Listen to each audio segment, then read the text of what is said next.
Eric, or Californian. What business dynamics or practices did you appreciate in California that we wish we'd implement in Nashville? And just know, I know that there are several in the audience that are going to have questions for you after the panel. Thanks. So again, I'm proud to be from the Midwest. I did spend some time in California. You're the You're the California influence today. So, and there's a reason we're back too. So we'll say that.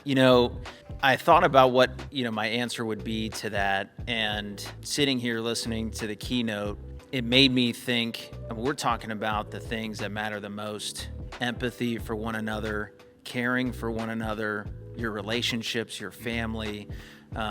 Nashville does that, and I think as I'm sitting there listening, I'm like, I wish they had that in California. So I think the short answer I have would be to have Nashville stay the way it is. Thank you. Yes.